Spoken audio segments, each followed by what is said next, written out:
بتصلي؟ الحمد لله رب العالمين بصلي. بالله عليك بتصلي؟ والله العظيم بصلي. بس اقول لك مشان اكون طيب صريح معك، يا بس اعطيني اسم اناديك به. عفرين الروح. لا لا، اعطيني عفرين اسم الروح. انسان اناديك به يا اخي. شوف هلا بما انه انا قلت لك انا ممكن مسلم تعطيني سني. اسم انسان اناديك به؟ ابو محمد. ابو محمد، ممكن تضبط السلك عندك، الصوت مش واضح. على عيني انا ما اصلا ما لحقت لا السلك. تتكلم بس لين ما تضبط الصوت عشان اقدر اسمعك. ما ماشي تفضل استاذ محمد. ايوه الان افضل بكثير. طيب يا اخي، عن ماشي. شو تحب تسولف؟ قلت لي اعطيني اسم، قلت لك عفرين الروح، عفرين المحتله من قبل هالاسلام يعني انت مو اللي مسلم احتلوا سني عفرين بتصلي؟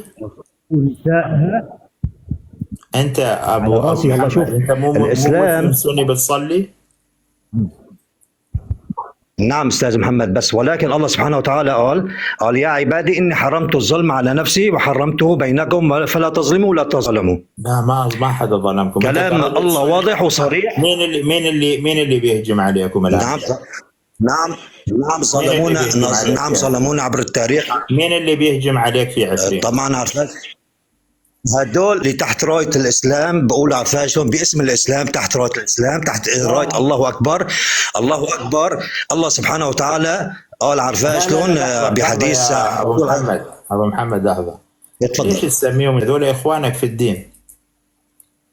لما انا اخواني في الدين انا بريء منهم، الاسلام بريء منهم، والله سبحانه الإسلام وتعالى بريء منهم. صراحه. لما الله سبحانه وتعالى نعم لما الله سبحانه وتعالى عم بقول يا ايها الناس. الصحابه على فكره، الصحابه اتوا وعملوا نفس الشيء في اخوانك الكرد في العراق. هل الصحابه كمان جحاش؟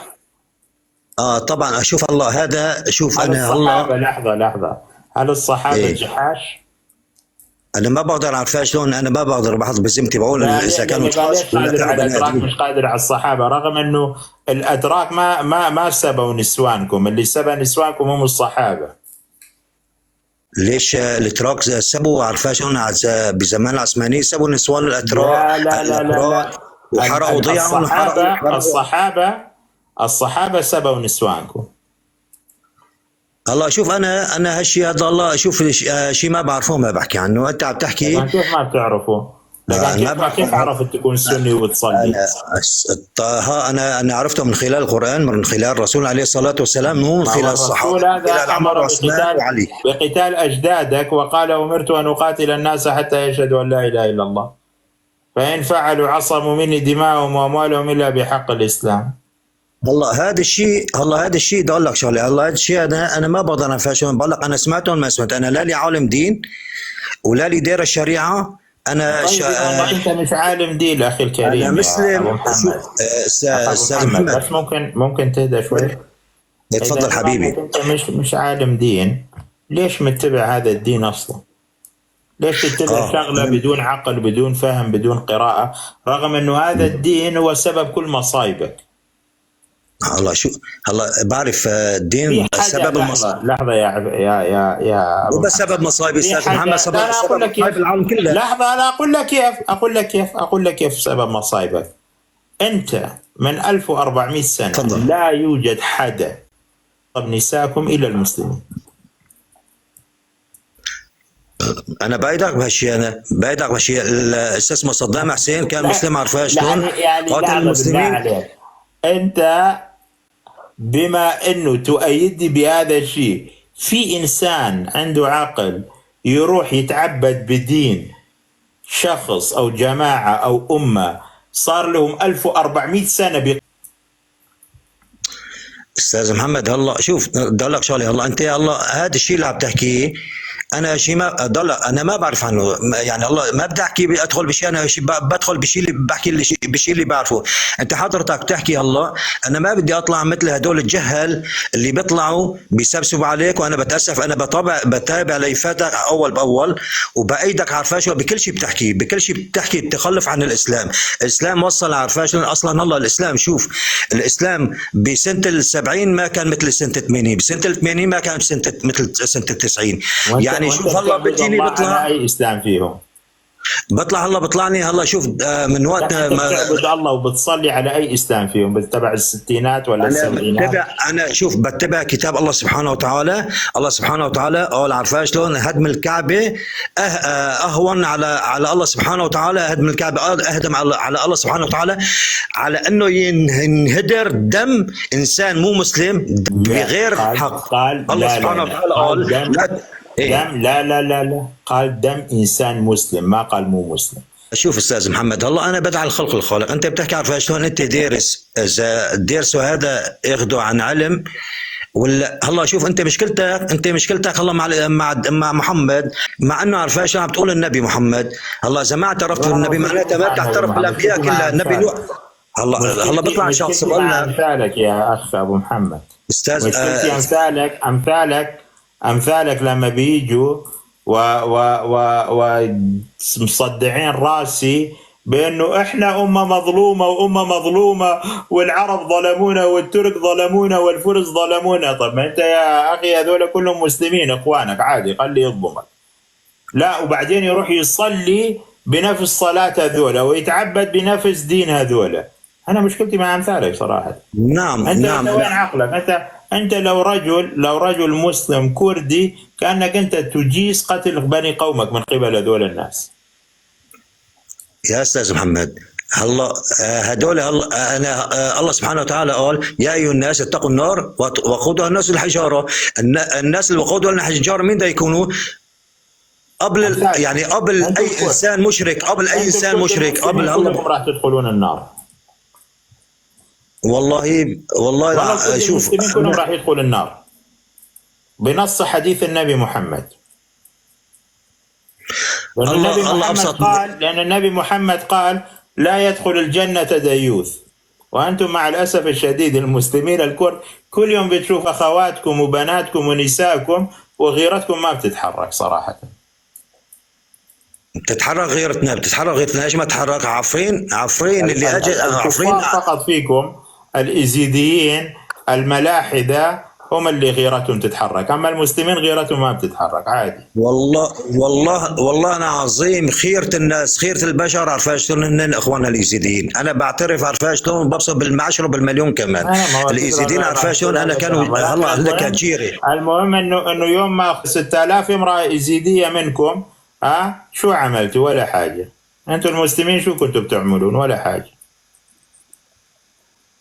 نصفكم كانوا مع الدواء. عملوا كثير. الله المشكله ما كان انا لحظه بالله عليك. اخوانك المسلمين كانوا مع يأسرون اخوانك الملحدين من الكرد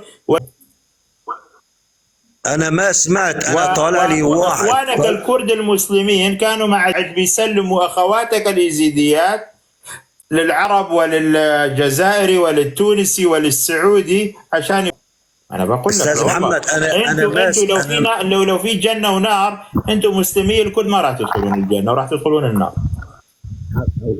هلا هذا شوف عبد الرب ما بيعلم في غير الله سبحانه وتعالى. انا ما بقدر انا بقول انت من اهل الجنه ولا من اهل النار. هذا حديث النبي محمد.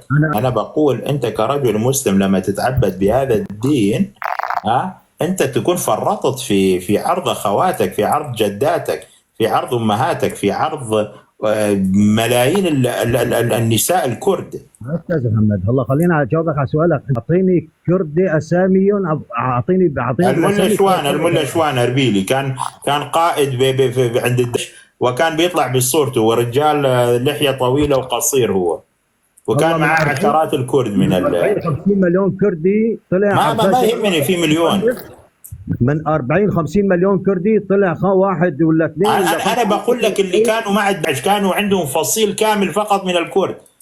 آلاف الكرد كانوا موجودين معاهم. شو بتقول انت؟ انا اول مره بسمع الحكي. تعرف من اول من ذبح الكرد في العراق؟ اخوانك المسلمين اللي جابوا العرب والافغان لشمال العراق، اخوانك الكرد في جماعه جند الاسلام.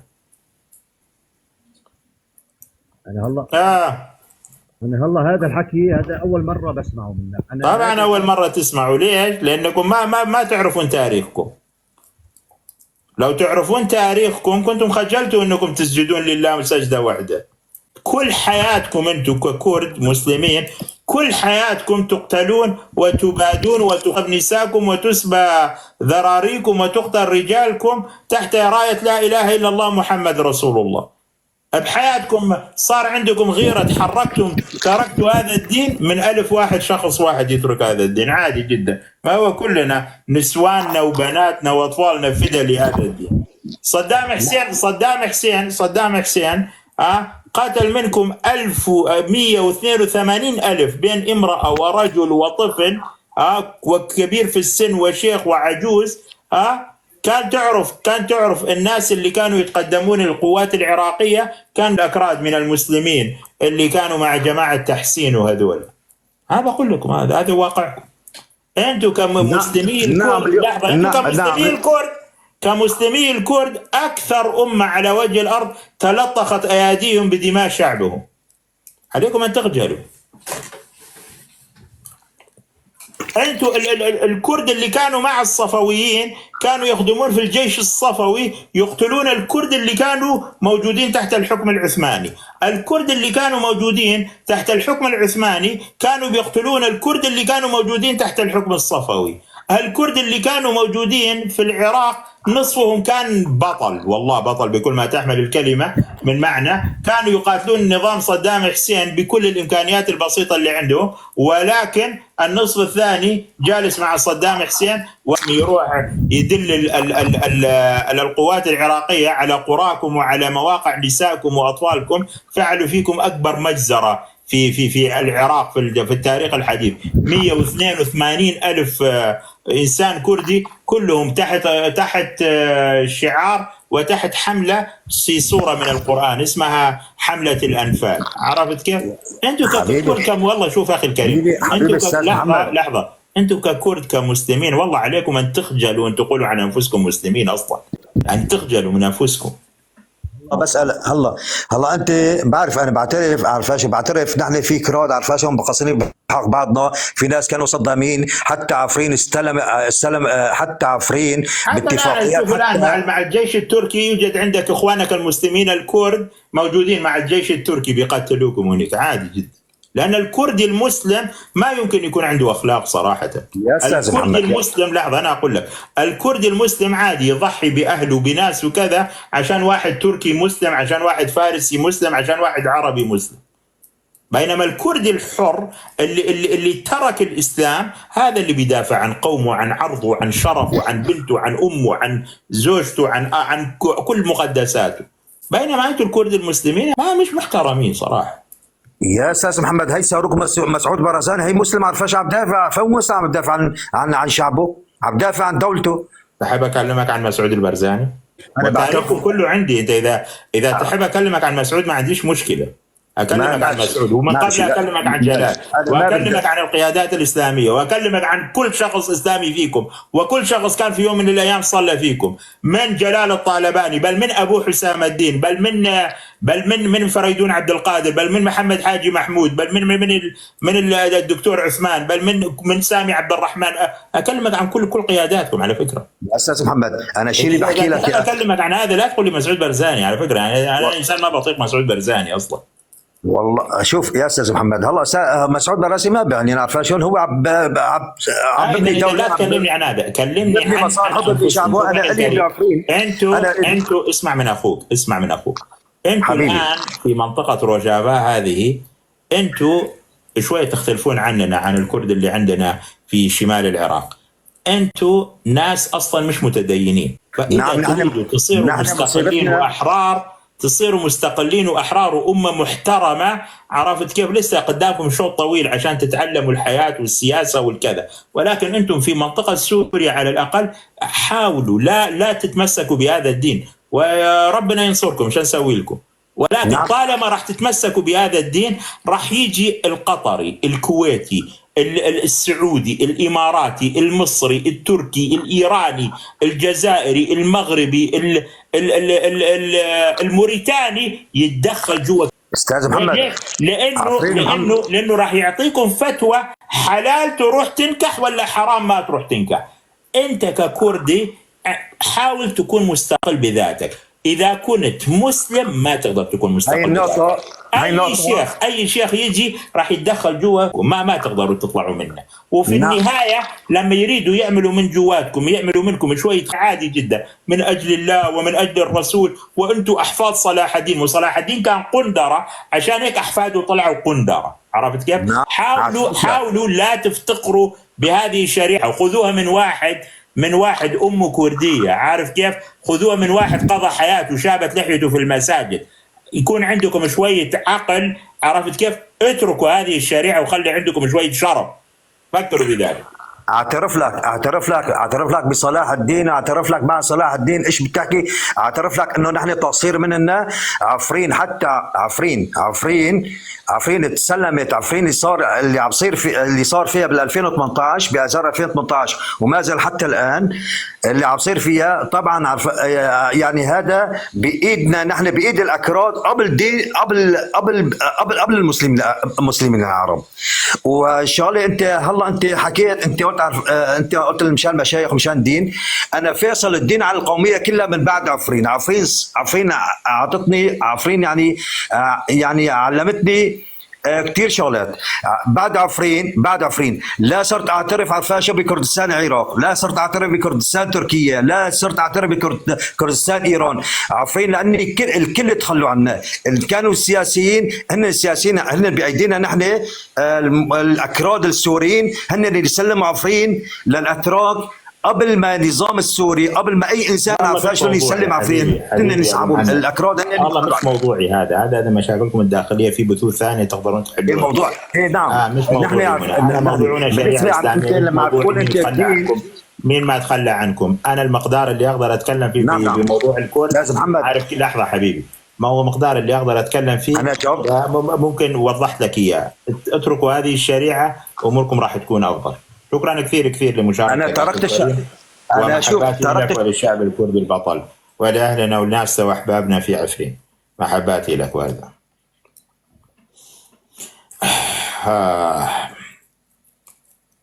صعب هذه الامه، صعب والله العظيم.